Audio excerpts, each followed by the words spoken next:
चेतन शिवणे या मजुराच्या मृत्यू प्रकरणी संतप्त कुटुंबियांनी आणि नागरिकांनी चिखला मॅंगनीज खाण परिसरात ठिय्या आंदोलन केले। चिखला येथील भूमिगत मॅंगनीज खाणमध्ये खाणीत काम करीत असताना कामावर असलेल्या कंत्राटी कामगारावर दगडाचा ढिगारा अंगावर कोसळल्याने चेतन हेमराज शिवणे या मजुराचा मृत्यू झाल्याची घटना उघडकीस आली आहे। ही घटना दिनांक 4 मे 2024 रोज शनिवारला सायंकाळी 5 वाजता दरम्यान घडली। दिनांक 5 मे 2024 रोज रविवारला सकाळी मृतक कामगाराचा मृतदेह शवविच्छेदन करून कुटुंबियांच्या स्वाधीन करण्यात आले।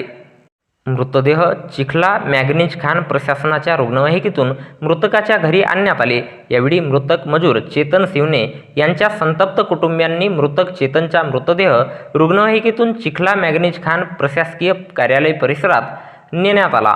परिणामी मॅंगनीज खाण प्रशासनात एकच खळबळ उडाली।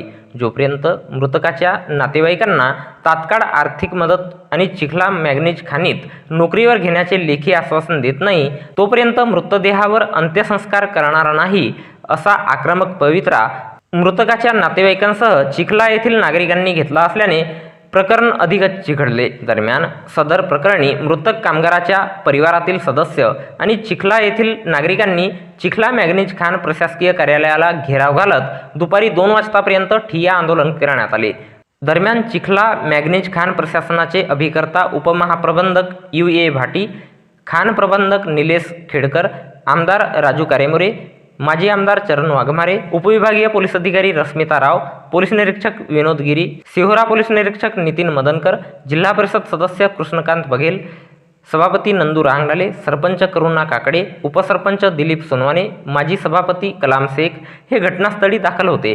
सदर मृतकाच्या परिवारासोबत येथील संतप्त नागरिकांसोबत चर्चा करून मृतकाच्या कुटुंबियातील वारसाला कंत्राटी पदावर नोकरीवर घेण्याचे आणि मृतकाच्या मुलाचे इयत्ता 10वी पर्यंतचे मॅंगनीज खाण प्रशासनाकडून मोफत शिक्षण आणि मृतकाच्या पत्नीला 1500 रुपये पेन्शन आणि मॉयल इंडिया लिमिटेड कंपनीद्वारा मिळणारे सर्व देय देण्याचे मॅंगनीज खाण प्रशासनाच्या अधिकाऱ्यांकडून लेखी आश्वासन देण्यात आल्याने मृतकाच्या नातेवाईकांनी आणि नागरिकांनी आंदोलन मागे घेतले आणि मृतकावर चिखला येथील स्थानिक स्मशानभूमीत अंत्यसंस्कार करण्यात आले।